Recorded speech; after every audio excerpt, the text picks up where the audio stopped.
Shadrach Meshach అబేద్నెగో నాకు వచ్చిన వార్త నిజమేనా? నేను నిలబెట్టినటువంటి ప్రతిమకు మొక్కట్లేదట, నిజమేనా? నిజమే, అది తెలిసిందే. అయితే మీకు సెకండ్ ఛాన్స్ ఇస్తున్నాను, మళ్ళా అవకాశం ఇస్తున్నాను. ఏం చేయడానికి? మీ దేవునికి వ్యతిరేకంగా జీవించడానికి. మళ్ళా చెప్తున్నాను నా ప్రియ సహోదరి సహోదరులు, సైతానుకు కావాల్సిందల్లా నేను దేవునికి వ్యతిరేకంగా జీవించటం, వ్యతిరేకంగా ప్రవర్తించటం, వ్యతిరేకంగా పాపం చేయటం, వ్యతిరేకంగా వ్యాపారం చేయటం, వ్యతిరేకంగా సంపాదించటం. దానికి సైతాను అవకాశాలు ఇస్తాడు. నీకు మళ్ళీ అవకాశం ఇస్తాడు, మళ్ళీ అవకాశాలు ఇస్తాడు. వాళ్ళు కొంతమంది పిచ్చోళ్ళు, సైతాను గాడు పాపం చేయడానికో, అన్యాయంగా సంపాదించడానికో, అక్రమముగా జీవించడానికో అవకాశాలు ఇస్తూ ఉంటే కొంతమంది మహానుభావులు అనుకుంటారు, దేవుని చిత్తం అండి, ఏం చేస్తాం? ఏమిటి దేవుని చిత్తమా? జాగ్రత్త సుమా, సెకండ్ ఛాన్స్ ఇస్తున్నాను. అడుగుతున్నా, 10th క్లాస్ ఫస్ట్ క్లాస్లో పాస్ అవ్వాల్సిన నువ్వు అన్ని సబ్జెక్టులో ఫెయిల్ అయిపోయావు అనుకోండి, నువ్వు మాత్రమే ఓడిపోతున్నావా? నిన్ను కన్నది తండ్రి కూడా ఓడిపోతున్నాడు. చెప్తారా కాస్త? నువ్వు ఓడిపోయినప్పుడు, ఎగ్జామ్స్లో ఫెయిల్ అయిపోయినప్పుడు పక్కింటి ఆయన, ఏమండి మీ అబ్బాయి ఫస్ట్ క్లాస్లో పాస్ అవుతారు అన్నారు కదా, రిజల్ట్స్ వచ్చినాయి కదా, ఏమైంది? ఫెయిల్ అయిపోయాడండి. ఏమిటే మీ అబ్బాయి ఫెయిల్ అయిపోయాడా? మా వాడికి స్టేట్ ఫస్ట్ ర్యాంక్ వచ్చింది.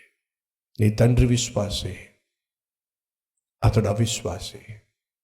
నీ తండ్రి ఓడిపోయాడు, తలదించుకున్నాడు. అర్థమవుతుందా సహోదరి సహోదరులు? ఎగ్జామ్లో పాస్ అవ్వాల్సిన కుమారుడు ఎగ్జామ్లో ఫెయిల్ అయినప్పుడు తను ఒక్కడే ఫెయిల్ అవ్వట్లేదు, తన ఇంట్లో ఉన్న అందరినీ ఫెయిల్ చేస్తున్నాడు. సంసోను తన దేవుణ్ణి ఫెయిల్ చేశాడు. వాళ్ళు ఏమన్నారో తెలుసా? చూద్దాం రండి. 23వ వచనం 16వ అధ్యాయము. ఫిలిష్తీయుల సర్దారులు, మన దేవత, అది నేను చెప్తున్నా, మన దేవత మన శత్రువైన సంసోనును మన చేతికి అప్పగించి ఉన్నదని చెప్పుకొని తమ దేవత అయిన దాగోనుకును మహాబలి అర్పించుటకును పండుగ ఆచరించుటకును కూడుకొనిరి.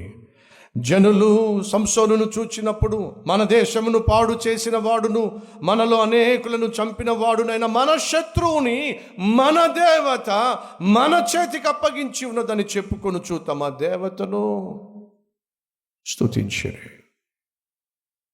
ఇండైరెక్ట్గా ఏమంటున్నాడో తెలుసా? సంసోను, నీ దేవుడు నిన్నేమీ కాపాడలేకపోయాడు. మా దేవత దాగోను నిన్ను మా చేతికి అప్పగించింది. నువ్వు సేవించే నీ దేవుడి కంటే మేము సేవిస్తున్న దాగోనే గొప్పది అని ఇండైరెక్ట్గా చెప్తున్నప్పుడు దేవుడు ఎంతగా అవమానపరచబడ్డాడండి. ప్రియ సహోదరి సహోదరుడా, క్రీస్తు రక్తంలో కడగబడిన నీవు, క్రైస్తవునిగా పిలువబడుతున్న నీవు, తుచ్చమైన నీచమైన అల్పకాల పాప భోగాలకు నువ్వు తావిచ్చినప్పుడు, చోటిచ్చినప్పుడు సైతాన్ వచ్చి దేవునితో అదే అంటాడు. చూడేం చేస్తాడు మీ వాడు? నాకు దొరికిపోయాడు, నా చేతుల్లో బందీ అయిపోయాడు. చూడు ఏమైపోయాడు సంసోను. ఏదో ఉద్ధరిస్తాడన్నావు కదా, ప్రతిష్ఠించావు, ప్రత్యేకించావు, పరిశుద్ధపరిచావు, బలపరిచావు, ఏదో గొప్పవాడిని చేస్తానన్నావు. ఏమయ్యాడు మీ వాడు? నాకు దొరికిపోయాడు. ఒక అమ్మాయిని ముందు తీసుకొచ్చేసరికి దొరికిపోయాడు. ఈరోజు మా చేతిలో బందీ అయిపోయాడు. దేవునికి ఎంత అవమానం అండి, దేవునికి ఎంత అవమానం అండి. ఈరోజు సహోదరి సహోదరులు, నువ్వు తప్పు చేస్తున్న ప్రతిసారి నీకు తెలియకుండా నీ దేవుణ్ణి అవమానపరుస్తున్నావు, నీ దేవుణ్ణి తలదించుకునే విధంగా చేస్తున్నావు. ఆ రోజు అటు బబులోను దేశపు రాజు ఇదే మాట అన్నాడు. ఏమిటి? మీ దేవుడా? ఊరుకోండి. మీ దేవుడు విడిపించగలవాడైనట్లయితే ఆ రోజు విడిపించేవాడు. మీ దేవుడు విడిపించలేడు కాబట్టి నా చేతికి మీ దేశాన్ని అప్పగించేశాడు. దేవుని ప్రస్తావన వస్తుంది అక్కడ. సంసోను తప్పిపోయినప్పుడు దేవుని ప్రస్తావనే వచ్చింది.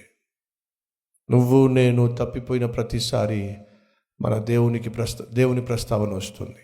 సైతాన్ వచ్చి ఖచ్చితంగా దేవుడిని ప్రశ్నిస్తాడు. చూసావా ఏమయ్యాడు మీ అబ్బాయి? చూసావా ఏమైందో మీ అమ్మాయి?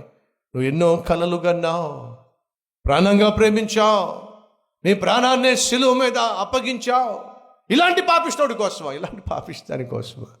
నువ్వు ఎవరినైతే ప్రాణంగా ప్రేమించావో, ప్రాణాలు దారిపోసి నీ రక్తము చిందించి కొనుక్కున్నావో, చూడేమయ్యారు వాళ్ళు, ఏం చేస్తున్నారో చూడు. నా చేతుల్లో బానిసలు అయిపోయారు. ఈరోజు మన మధ్య ఎవరైనా ఉన్నారా సంసోను వలె బానిసలైన వాళ్ళు? సంసోను వలె తుచ్చమైన దానికి బానిసలై దేవుని నామాన్ని అవమానపరుస్తున్న వారు మన మధ్య ఎవరైనా ఉన్నారా? నేను ప్రాణంగా ప్రేమించిన దేవుణ్ణి అవమానపరచటం మనకు క్షేమం అంటారా? ప్రాణంగా ప్రేమించి తన ప్రాణాన్ని నీ కోసం నా కోసం సిలువలో ధారపోసినటువంటి దేవుని యొక్క నామాన్ని నలుగురు మధ్య అవమానపరచటం అది భావ్యం అంటారా, ధర్మం అంటారా? ఒకసారి ఆలోచించండి. ఈరోజు ఉన్న ఫలాన ఉన్నట్టుగా క్షమాపణ కోరుతున్నాను అన్నవారు ఉన్నట్లయితే మీ హస్తాన్ని ప్రభు చూపిస్తారా?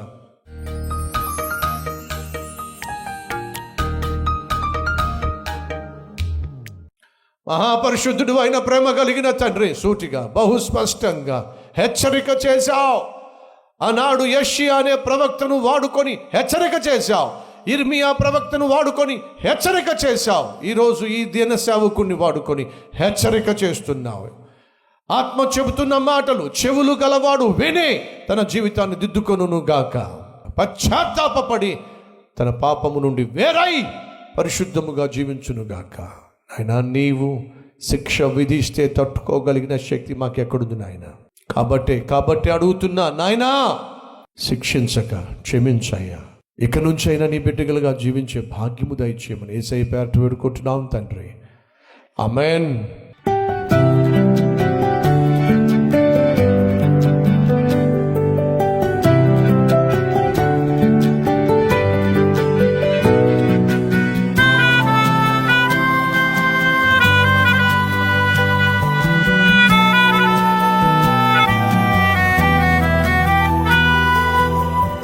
ఈ సందేశం మీకు ఆశీర్వాదకరంగా ఉన్నట్లయితే 10 మందికి షేర్ చేయండి, లైక్ చేయండి, మంచి కామెంట్ పెట్టండి. మళ్ళా రేపు కలుసుకుందాం. సరే.